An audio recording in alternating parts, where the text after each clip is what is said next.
ক্ষমতায় টিকে থাকার চেষ্টায় শেখ হাসিনার ভয়াবহতার চিত্র এখন বিশ্বব্যাপী আলোচিত। বিশ্বমঞ্চে নিজেকে হিরো হিসেবে প্রমাণ করতে চাইলেও আজ ভয়ঙ্কর ভিলেন তিনি।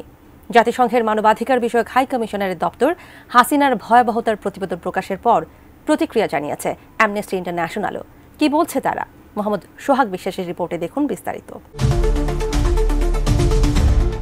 বাংলাদেশের জুলাই আগস্টের গণ অভ্যুত্থান নিয়ে জাতিসংঘের মানবাধিকার বিষয়ক হাই কমিশনারের দপ্তরের প্রতিবেদনের প্রতিক্রিয়ায় অ্যামনেস্টি ইন্টারন্যাশনাল বলছে, এই প্রতিবেদনে প্রমাণ পাওয়া গেছে বাংলাদেশের সাবেক সরকার ও নিরাপত্তা বাহিনী মানবাধিকারের ব্যাপক লঙ্ঘন করেছে, যা মানবতা বিরোধী অপরাধ। এই প্রতিবেদন দায়বদ্ধতা ও বিচারকে ত্বরান্বিত করবে। বৃহস্পতিবার অ্যামনেস্টি ইন্টারন্যাশনালের দক্ষিণ এশিয়ার আঞ্চলিক পরিচালক স্মৃতি সিং এক বিবৃতিতে এসব কথা বলেছেন। তারা বলেন, জাতিসংঘের এই ১০৫ পাতার প্রতিবেদনে বাংলাদেশে বিক্ষোভ দমনে শেখ হাসিনা সরকারের ভয়াবহ ও তীব্র মানবাধিকার লঙ্ঘনের চিত্র ফুটে উঠেছে।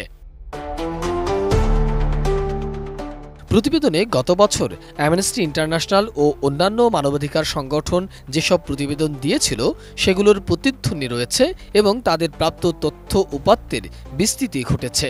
সঠিক প্যাড আর সঠিক তথ্য দিয়ে কেশু সামলে নিব এক হয়ে। Monalisa sanitary napkin. বিবৃতিতে আরও বলা হয়েছে, বাংলাদেশে ১ জুলাই থেকে ১৫ আগস্টের মধ্যে যেসব ঘটনা ঘটেছে সেগুলো আন্তর্জাতিক অপরাধ আদালতে পাঠানোর জন্য জাতিসংঘের সুপারিশগুলো অন্তর্বর্তী সরকারকে অবশ্যই গুরুত্বের সঙ্গে নিতে হবে। Shotguns with pellets. You have seen in the report we have made a very strong plea that shotguns with pellets are forbidden because the injuries that they produce are horrific. And I saw that myself.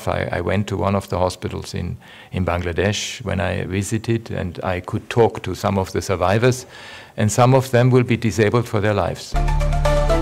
এই প্রতিবেদনে আরও যেসব দীর্ঘমেয়াদী এবং তাৎক্ষণিক সুপারিশ করা হয়েছে সেগুলো সরকারের অনুসরণ করা উচিত। এসব সুপারিশের মধ্যে অন্য কিছু রয়েছে কিনা বা চলমান তদন্তে যথাযথ প্রক্রিয়া মেনে চলা, ন্যায় বিচারের নিশ্চয়তা দেয়া, বিচার ও নিরাপত্তা বিভাগ সংস্কার এবং জনপরিসরে কড়াকড়ি আরোপকারী কালো আইন বাতিল করা। তবে দীর্ঘমেয়াদী সত্য, বিচার, জবাবদিহি, ক্ষতিপূরণ এবং পুনরাবৃত্তি না হওয়া নিশ্চিত করার জন্য জাতিসংঘের দল এবং অন্যান্য সংগঠনকে প্রচেষ্টা অব্যাহত রাখতে হবে।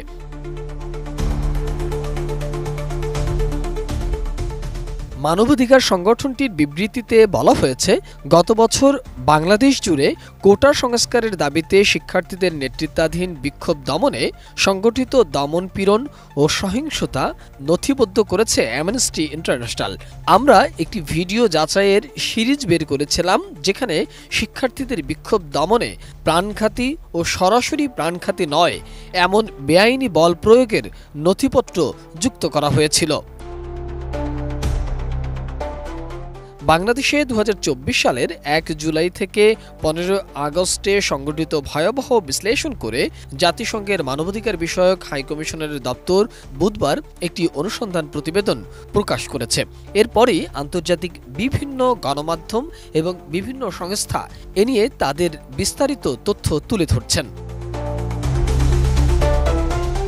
তাদের এই প্রতিবেদনে এমনটাই দেখা গেছে, শেখ হাসিনা গত ১৫ বছর কি ধরনের মানবাধিকার লঙ্ঘন করেছে, যা শেখ হাসিনা এবং আওয়ামী লীগ বিচারের জন্য যথেষ্ট বলেও মনে করা হয়।